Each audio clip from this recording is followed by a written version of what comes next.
What's up everyone, Ben here again with another video for Fluent in Finance, the channel dedicated to helping you achieve financial success.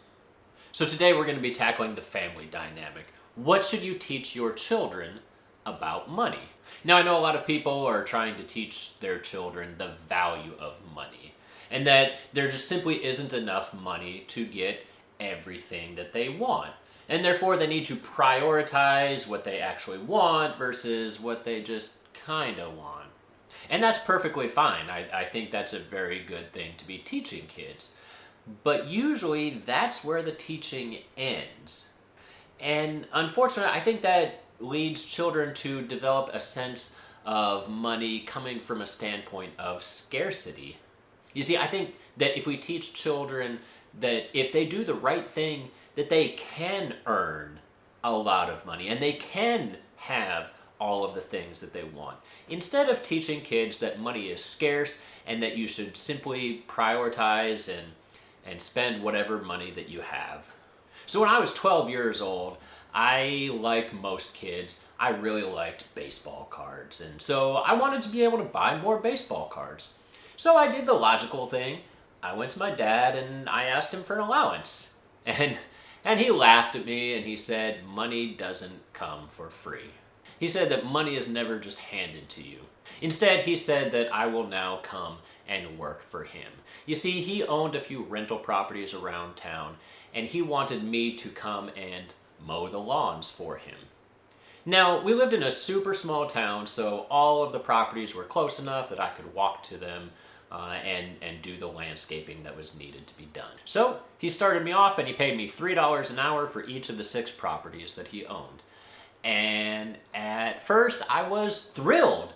You know, I was making almost $20 a week. And for a 12-year-old kid that never had any money of his own, almost $20 a week, that would buy a lot of baseball cards. And it was around this time that I unfortunately outgrew my bike.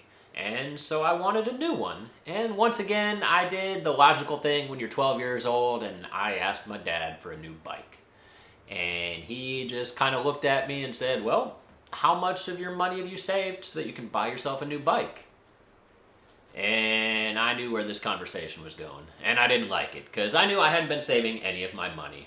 I had been blowing it all on baseball cards. So it was at this time that he began to talk to me about saving and prioritizing and all of those things that we typically teach our children about. And so I did. I saved my money and eventually I saved up enough to buy myself a new bike.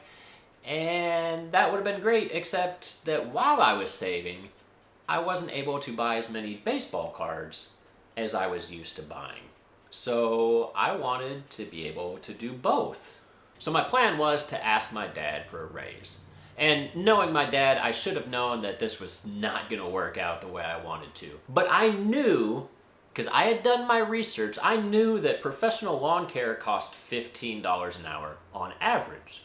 So I figured even though he was super cheap with his money, that he would be willing to give me a mere $2 raise up to $5 an hour. So I worked up the nerve to ask my dad for a raise, and he was not impressed whatsoever. He was not having it. And it was at this point that he began talking about the power balance between employers and employees. He said that employers were the ones who set the prices for wages, and that they would typically set them at the lowest amount that they could realistically get away with.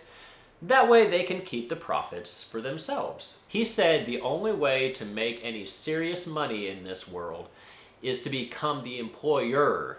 That way you are the one dictating the prices instead of having the prices be dictated to you. So I thought about what he had said for several weeks.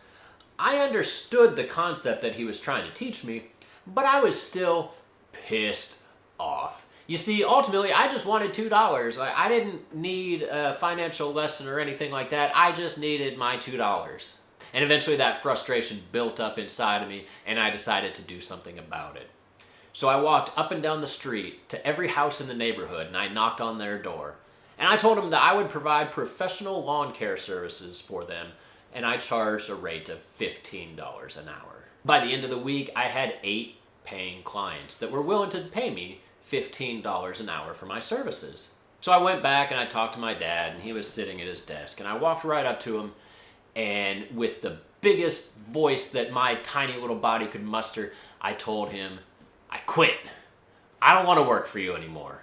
And he looked a little confused and didn't know what to say, and so I continued on with my speech that I had rehearsed many times in my mind before going to talk to him. I told him that I just formed my own professional lawn care company, and if you would like to hire me and my company, you may do so at a rate of $15 per hour. And it was at this point that his face just lit up with joy. You see, it was at this point that he knew that I was understanding all of those financial concepts that he was trying to teach me about.